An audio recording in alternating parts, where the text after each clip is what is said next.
창세기 33장은 드디어 야곱이 에서를 만나는 장면입니다. 얼마나 가슴 떨렸을까요? 얼마나 초조하고 얼마나 두근대며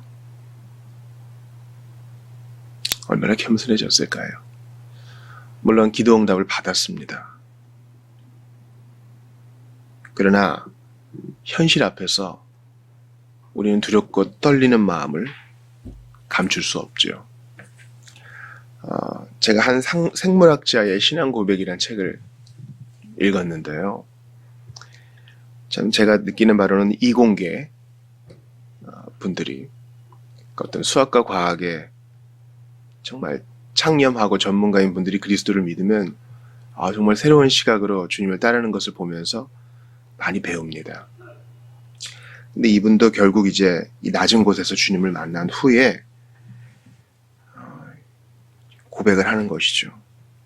감정은 하나님이 주신 선물이다. 희로애락, 기쁨만이 아니라 슬픔과 비통함까지도 말입니다. 저도 그런 생각이 들어요. 두려움을 뛰어넘어 하나님을 바라보라. 이게 설교의 주된 메시지 아닙니까? 그러나 이 두려움은요, 하나님께서 우리를 지으셨기 때문에 우리가 갖고 있는 감정 중 하나이죠. 물론 이 감정들이 죄로 인해서 많이 손상되긴 했지만 만약에 이 두려움이 없었다면 우리가 하나님을 정말 의지했을까? 이런 생각마저 듭니다. 그런 면에서 선물이죠. 정말 이 몸을 가지고 감정을 가지고 있기 때문에 주님 주신 것들을 마음껏 누릴 수 있기에 선물이기도 합니다. 또한 이 두려움의 감정, 초조함의 정서는요, 하나님을 더욱 의지하게 하기 때문에 선물입니다. 게다가 그분이 그런 고백도 하시더라고요. 미국에 홀로 남아서 혼자서 아이를 키워야 할 상황이 있었대요. 그런 면에서 삶이 너무나 힘들었지만 오히려 이 아이가 내게는 구원이었다. 물론 이제 구원자 예수님을 대신한다는 뜻이 아닙니다. 이 아이 까닭에 그래도 갈 수 있었다. 그런 얘기를 합니다. 마찬가지예요. 야곱은요, 이 두려움의 정서 가운데 도망 못 가요. 다리를 절 뿐만 아니라 사랑하는 요셉과 라헬이 있잖아요.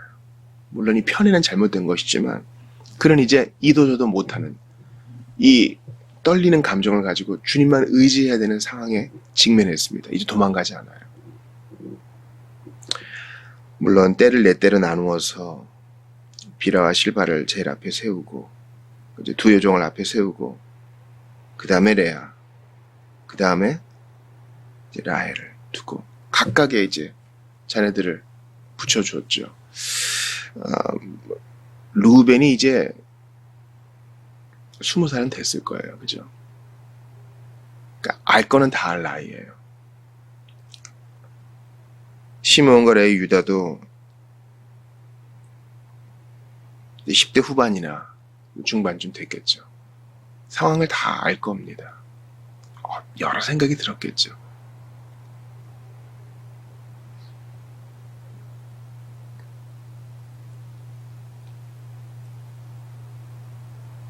참 이런 부분이 아쉽기는 합니다.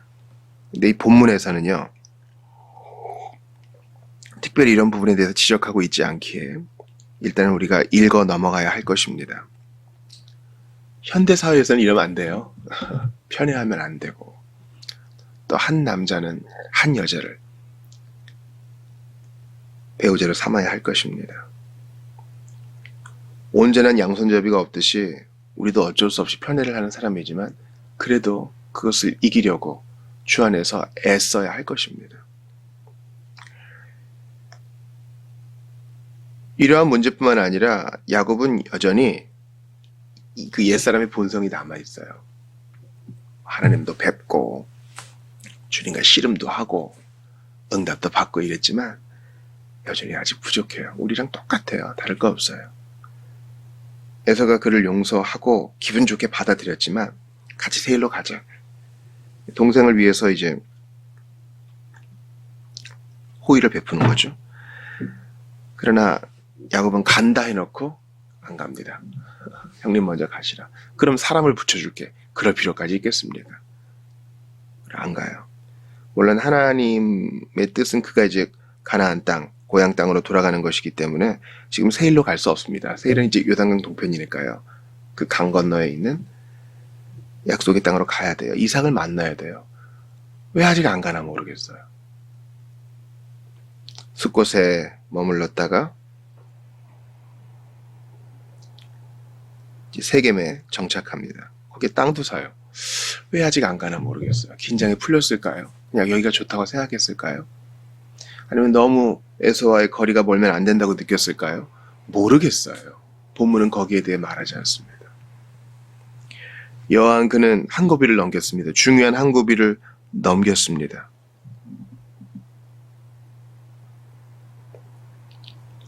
하나님의 약속이 과연 이루어질까 하는 상황에서 자신의 부족함에 불구하고 하나님이 일해 주셔서 에서와 상봉하여 극적인 재결합을 하고 안전을 보장받았습니다. 그가 좀 변한 것들을 좀 봐요. 먼저는 그 3절의 담대함이에요. 그러니까 그들 앞에서 이 네 대로 나누었던 진영을 자기 뒤에 두고 그들 앞에서 나아가되 형을 자기가 대열의 앞에서 직접 만납니다. 가족을 뒤에 두고 에서를 만나는 거죠. 그 전까지는 맨 뒤에 따라오다가요. 뭐 인사하려면 어쩔 수 없지 않느냐 할 수 있지만 그는 이제 죽으면 죽으리이다 하는 마음으로 담대히 에서를 직면합니다. 예전과는 좀 다른 모습이에요. 또 겸손합니다. 왜냐면 7번 에서 앞에서 땅에 굽혔다 그랬거든요. 겸손해졌어요. 자기의 책량만을 의지하던 때와는 좀 다르죠. 또 그는 아량을 베풉니다. 10절 11절 보니까 동생아 나 많으니까 이 선물 됐다. 옛날 같았으면 그러십니까? 하고 다시 받았을 수도 있겠지만은 그는 이 위험한 상황을 벗어났지만 선물은 그냥 강권에서 받게 합니다. 담대함과 겸손함과 아량이 보일 뿐만 아니라 야곱의 믿음은 중요한 영적 변화를 맞이합니다. 몽고하니 드디어 하나님 앞에 제단을 쌓아요. 20절 보세요. 거기에 제단을 쌓고 그 이름을 엘로헤 이스라엘. 하나님 곧 이스라엘의 하나님. 이스라엘은 뭡니까? 자기 이름이죠. 하나님이 붙여주신 자기의 새 이름 아닙니까? 하나님 곧 이스라엘의 하나님 나의 하나님이라고 고백해요.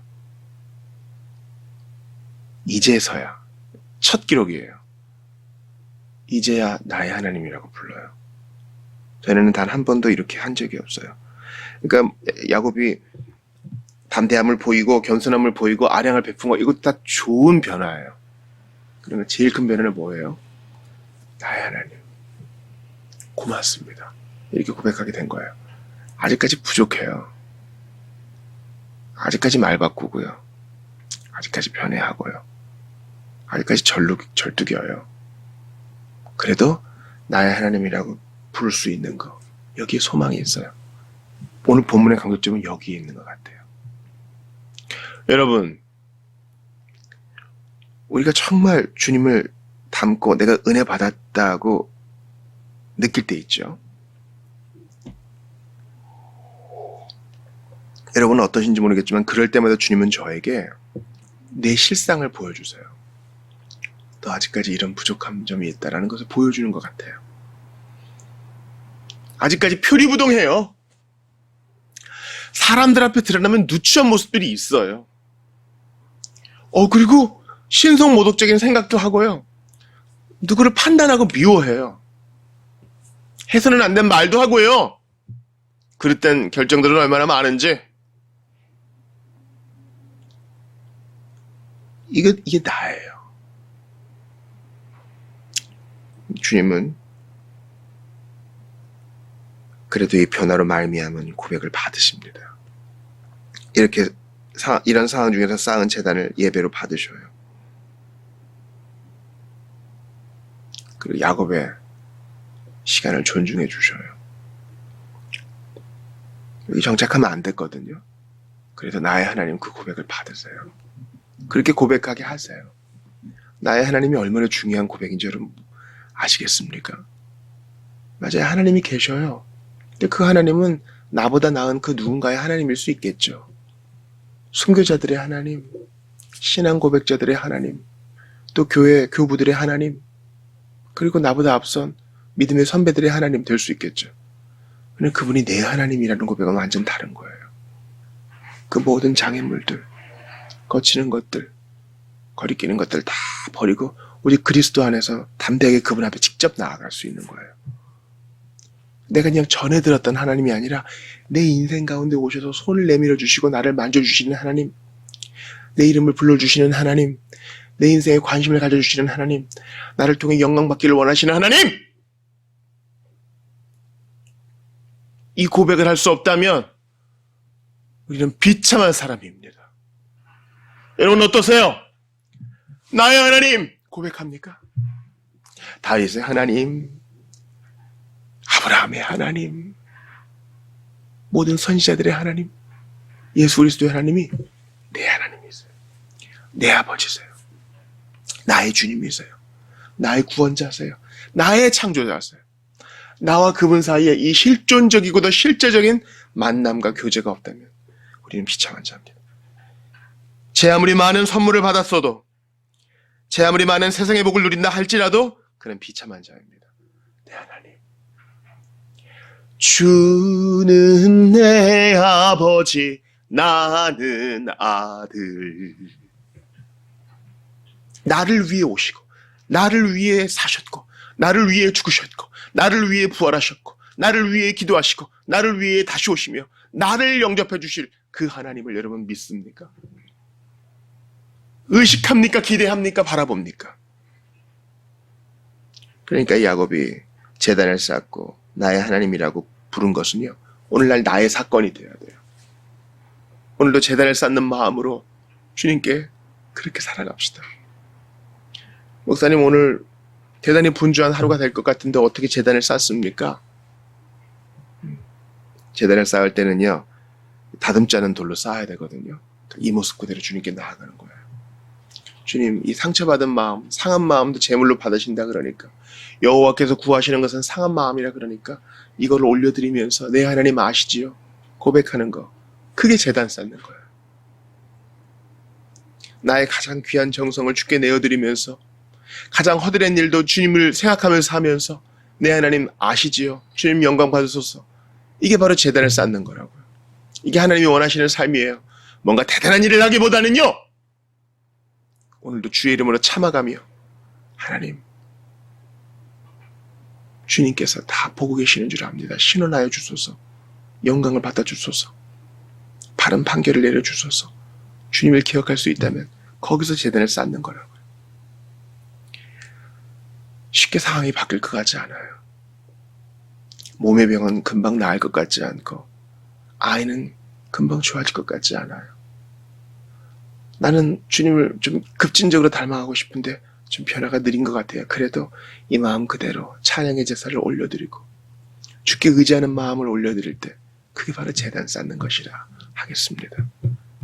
기억하세요. 아무리 부족하다 해도, 아무리 절뚝인다 해도 엘엘로이 이스라엘, 있는 자리에서 나의 하나님이라고 부를 수 있다면 주님은 그 진심을 받으사 여러분을 더욱더 빚으실 것입니다. 영광 받으실 것입니다. 포기하지 말고 주저하지 않고 뒤도 돌아보지 말고 주님만 바라보며 나의 하나님, 그리스도 안에서 나의 하나님 고백하며 나아가는 여러분 되시기를 주의 이름으로 축원합니다.